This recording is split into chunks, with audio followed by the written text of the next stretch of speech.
చైనాతో trade deal కుదిరిందని, ఇప్పుడే సంతకం చేసి వచ్చానని, త్వరలోనే భారత్తో కూడా ఒక బిగ్ డీల్ చేసుకుంటానని చెప్పి డొనాల్డ్ ట్రంప్ అంటున్నారు. అయితే G7 మీటింగ్లో ట్రంప్ని పెద్దగా మోదీ పట్టించుకోకపోవడం, ఇతర దేశాలు పాకిస్తాన్ లాంటి ఇంకితరత్ర పిచ్చి పిచ్చి దేశాలని కూడా అటు డొనాల్డ్ ట్రంప్కి ప్రపంచ శాంతి అవార్డు నోబెల్ ప్రైజ్ ఇవ్వాలని చెప్పి కోరుకోవడం, భారత్ పెద్దగా దాన్ని లెక్క చేయకపోవడం, బేఖాతరు చేయకపోవడం అన్నీ కూడా ఒక రకంగా డొనాల్డ్ ట్రంప్కి ఇరికాటం పెట్టారు. ఎందుకంటే ఇప్పుడు మళ్ళీ ఒక రకంగా ప్రసన్నం చేసుకోవాలని ఒక ఆలోచనతో ఉన్నారు కావచ్చు. అందుకే ఆయన బిగ్ డీల్ అంటూ మాట్లాడుతున్నారు. మన దగ్గర యాపిల్ కంపెనీ వస్తేనే ఎందుకు అక్కడ పెడుతున్నావు, 25% టారిఫ్ పే చేయి, ఆ తర్వాత అక్కడ పెట్టుకో అని చెప్పాడు.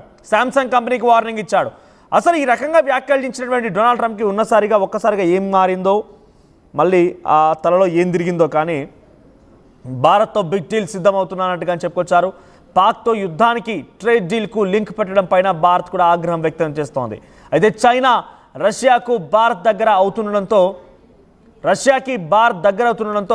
తట్టుకోలేకపోతున్నాడు డొనాల్డ్ ట్రంప్. అయితే ఇండియాను బుజ్జగించేందుకు బిగ్ డీల్ అంటూ కామెంట్స్ చేసినట్టు తెలుస్తోంది. గతంలో డొనాల్డ్ ట్రంప్ అటు మోదీని పక్కన పెట్టుకునే భారతదేశం గురించి మాట్లాడడం, ఆ తర్వాత టారిఫ్లను ప్రకటించడం పెద్ద ఎత్తున ఆందోళన కలిగించింది. ఒకసారి మళ్ళీ ఆ టారిఫ్ విధానాన్ని డొనాల్డ్ ట్రంప్ ఏ రకంగా ప్రకటించారు, మోదీని పక్కనే కూర్చోబెట్టుకొని భారతదేశాన్ని ఏ రకంగా ఆయన అభివర్ణించారని చూద్దాం. Jameson Greer is very busy because where are you, Jameson? Everybody wants to make a deal and have a part of it, right? I know you and Howard and Scott are working overtime, making deals with other countries. Remember a few months ago, the press was saying, do you really have anybody of any interest? Well, we just signed with China yesterday, right? Just signed with China. We have everybody. We're not going to make deals with everybody. Some we're just going to send them a letter, say, thank you very much. You're going to pay 25, 35, 45%. That's the easy way to do it. And my people don't want to do it that way. They want to do some of it, but they want to make more deals than I would do. But we're having some great deals. We have one coming up, maybe with India, very big one, where we're going to open up India. In the China deal, we're starting to open up China, things that never really could have happened. And the relationship with every country has been very good. Representative Jameson Greer is very busy because where are you, Jameson? Everybody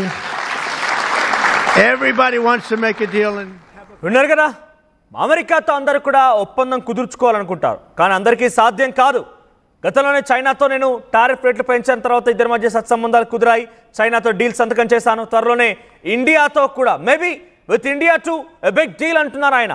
so big beautiful bill ఆ ఈవెంట్లో ఈ వ్యాఖ్యలు చేసుకొచ్చారు Donald Trump. So గతంలో ఇండియాతో సత్సంబంధాలు కొనసాగిస్తాను, ఇండియాతో trade కొనసాగడం వల్లే, నేను చెప్పడం వల్లే ఇండియా పాకిస్తాన్ యుద్ధం ఆగిపోయింది, నేను ట్రేడ్ అనేటువంటి మాటను మాట్లాడాను కాబట్టి ఇరు దేశాలు మొత్తం కూడా యుద్ధాన్ని ఆపేశాయని చెప్పి డొనాల్డ్ ట్రంప్ వ్యాఖ్యానించడం భారత ప్రభుత్వం, భారత ప్రజలు కూడా తప్పుబట్టారు. డొనాల్డ్ ట్రంప్ అహంకారపూరితంగా మాట్లాడుతున్నారని చెప్పి కొట్టిపారేశారు. ప్రస్తుతానికి డొనాల్డ్ ట్రంప్ ఇంకో వ్యాఖ్యలు చేసుకొచ్చాడు. యుద్ధం ఆపడం కోసం ట్రేడే ఒక ఒప్పందం అని చెప్తూనే ఆ తర్వాత అమెరికా నుంచి యాపిల్ కంపెనీ పెట్టుబడులని భారతదేశం వైపుగా వస్తూ ఉంటే, ఇక్కడ ప్రొడక్షన్ స్టార్ట్ చేస్తుంటే యాపిల్ కంపెనీ, నేను టిమ్ కుక్తో మాట్లాడాను, భారతదేశం వాళ్ళ పని వాళ్ళు చేసుకుంటారు, వాళ్ళకి పెద్దగా అవసరం లేదు, నువ్వు ఇక్కడ స్టార్ట్ చేయి, ఇక్కడ ఇంకా ప్రొడక్షన్ కావాలి, ఒకవేళ కనుక నువ్వు అక్కడ స్టార్ట్ చేసి ఆ ప్రొడక్ట్స్ని కనుక అమెరికాలో అమ్మాలనుకుంటే 25% టారిఫ్ కట్టాలని చెప్పి చాలా సంచలనంగా అటు యాపిల్ కంపెనీ పెట్టుబడులు రాకుండా అడ్డుకునే ప్రయత్నం కూడా డొనాల్డ్ ట్రంప్ చేశారనేటువంటి అతిశయోక్తి కాదు. ఆ తర్వాత శాంసంగ్ కూడా వార్నింగ్ ఇచ్చారు ఆయన. అతను టారిఫ్ విషయంలో కూడా ఏమాత్రం ఏ దేశం కూడా కొంత వ్యతిరేకం కాదు, ఏ దేశం కూడా తప్పించుకోలేదని చెప్పారు. అమెరికా అధ్యక్షుడు డొనాల్డ్ ట్రంప్ మోదీని పక్కన పెట్టుకునే ఇండియా మా పైన బారుతోంది, ట్యాక్సుల వర్షం కురిపిస్తోంది, ఇండియా సెల్ఫ్ రిలయంట్గా ఉంది, మాపై ట్యాక్సులు వేస్తోంది, కాబట్టి నేను కూడా ఇండియా పైన ఆ రకంగానే ట్యాక్సులు వేస్తానని చెప్పి సంచలన వ్యాఖ్యలు చేసుకొచ్చారు డొనాల్డ్ ట్రంప్. ఇవన్నీ ఒకే ఎత్తు. అయితే ఇప్పుడు ఈ రకంగా ఇండియాతో బిగ్ డీల్ ఉంటుందా లేదా అని తర్వాత సంగతి. కానీ ఇప్పుడు ఎందుకు మాట్లాడుతున్నారు ఈ బిగ్ డీల్ అనే విషయం ఆయన అంటే కనుక, ఆయన ఏదో నోబెల్ ప్రైజ్ ఎక్స్పెక్ట్ చేస్తున్నారు, నాకు నోబెల్ ప్రైజ్ రావాలని చెప్పి, ప్రపంచ శాంతికి నేనే కారణం అన్నట్టుగా నోబెల్ ప్రైజ్ రావాలని ఎక్స్పెక్ట్ చేస్తున్నారు. ఒకవైపు దాడులు చేస్తున్నారు, అశాంతిని క్రియేట్ చేస్తుంది ఆయనే, మళ్ళీ శాంతిని నేనే నెలకొల్పుతున్న రకంగా అవార్డు తీసుకోవడం కోసం తహతహలాడుతుంది కూడా ఆయనే. అయితే ఇప్పటికే ఆయన నోబెల్ ప్రైజ్ కోసం పిచ్చి కుక్క అయినటువంటి పాకిస్తాన్ మాట్లాడుతోంది, ఎక్కడో ఉన్న టర్కీ మాట్లాడుతోంది, అందరూ కూడా మాట్లాడుతున్నారు. అయితే భారతదేశం కూడా కోవలోకి రావాలి, భారతదేశం కూడా మాట్లాడాలని చెప్పి బహుశా ఆయన అనుకుంటున్నారు. అందుకే భారతదేశాన్ని ప్రసన్నం చేసుకోవడం కోసం మోకరిల్లిపోయే విధంగా డొనాల్డ్ ట్రంప్ ఇటు భారతదేశంతో ఒప్పందాలన్నట్టుగానే మాట్లాడినట్టుగానే ఒక అంతర్జాతీయ వేదికలపై నుంచి ఆయన మాట్లాడడం, అట్ ద సేమ్ టైం ఆయన ఈ వ్యాఖ్యలు చేయడం పట్ల ఎక్స్పర్ట్స్ కూడా అదే చెప్తున్నారు. డొనాల్డ్ ట్రంప్ మన నుంచి ఆ రకమైనటువంటి వ్యాఖ్యల్ని ఎక్స్పెక్ట్ చేస్తున్నారు. నోబెల్ ప్రైజ్ డొనాల్డ్ ట్రంప్కి ఇవ్వండి అని చెప్పేటువంటి మాటల్ని ఆయన ఎక్స్పెక్ట్ చేస్తున్నారు కాబట్టి ఈ రకమైన వ్యాఖ్యలు చేస్తున్న రకంగా అటు అంతర్జాతీయ వేదికలపైన కూడా చాలామంది ఎక్స్పర్ట్స్ మాట్లాడుతున్నారు. ఒకసారి దీనికి సంబంధించి మరిన్ని అప్డేట్స్తో మా ప్రతినిధి మధు సిద్ధంగా ఉన్నారు. మధు, ఏంటి డొనాల్డ్ ట్రంప్ ఈ సమయంలో ఇండియాతో బిగ్ డీల్ ఉండబోతోంది మేబీ అన్నారు అంతా ఆయన, అది పక్కాగా చెప్పలేదు. Maybe there will be a big deal with India too అన్నారు ఆయన.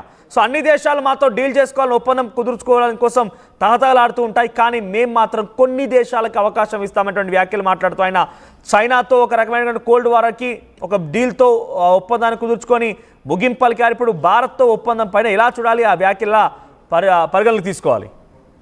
ఎగ్జాక్ట్లీ, అంటే భారత్ బేఖాతరు చేస్తా ఉంది అమెరికాని. చాలా స్పష్టంగా మొన్న G7 సమ్మిట్ కి సంబంధించినటువంటి సమావేశాల సందర్భంగా అమెరికా అధ్యక్షుడు ట్రంప్ మోదీని అమెరికా పర్యటించాల్సిందిగా ఆహ్వానించడంతో బిఫోర్ షెడ్యూల్ ఫిక్స్ అయింది. ఇప్పట్లో రాలేను అనేటువంటిది చాలా నిర్విఘ్నంగా తిరస్కరించినటువంటి పరిస్థితి. అది చాలా ఎఫెక్టివ్ గా కనిపిస్తా ఉంది.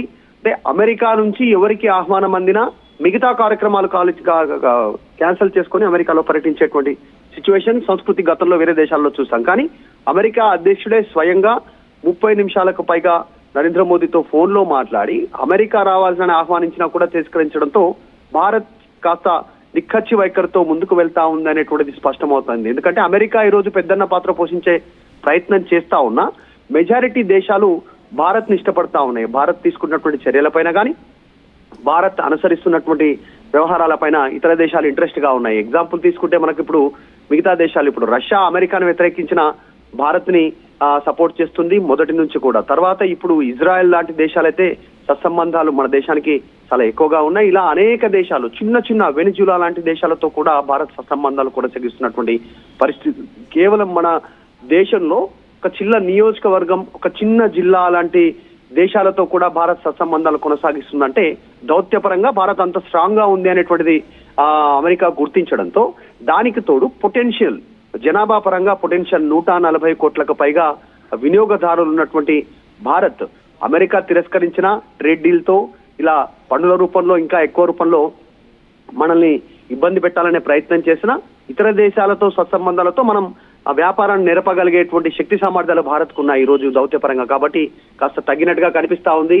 మొన్నటి వరకు డాంబికాలు, ఈ రోజు డైరెక్ట్ మళ్ళీ ట్రేడ్ డీల్ కు సిద్ధంగా ఉన్నాం, భారత్ తో ఒక గొప్ప డీల్ చేయబోతా ఉన్నాం అనేటువంటి స్టేట్మెంట్. రష్యా అంటే మనకు మిత్ర దేశమే మొదటి నుంచి, కాబట్టి వీటితో చైనా కూడా దగ్గర అవుతుండడంతో రష్యాతో కాస్త కలవరపాటుకు గురైనట్టుగా కనిపిస్తా ఉంది ట్రంప్. ఇప్పటికే ట్రంప్ కు వ్యతిరేకత ఉంది అమెరికాలోనే స్వయంగా. ఇప్పుడు 2 సంవత్సరాలు కాకముందుకే అంత వ్యతిరేకత ఉంది. స్వయంగా ప్రజలు రోజులపైకి వచ్చి చాలా వరకు ఈ రకమైన వ్యాఖ్యలు చేసుకొచ్చింది.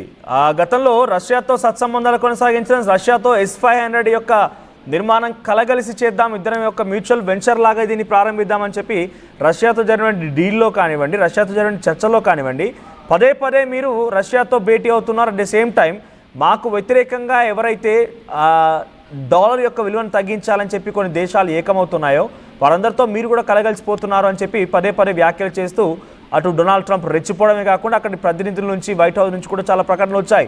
అది మానుకోవాలని హెచ్చరించారు. ఆపిల్ కంపెనీ ఇక్కడ పెట్టుబడులు పెడతానంటే వద్దని చెప్పుకొచ్చారు. సామ్సంగ్ ఇక్కడ పెట్టుబడులు పెడతానంటే వద్దని చెప్పుకొచ్చారు.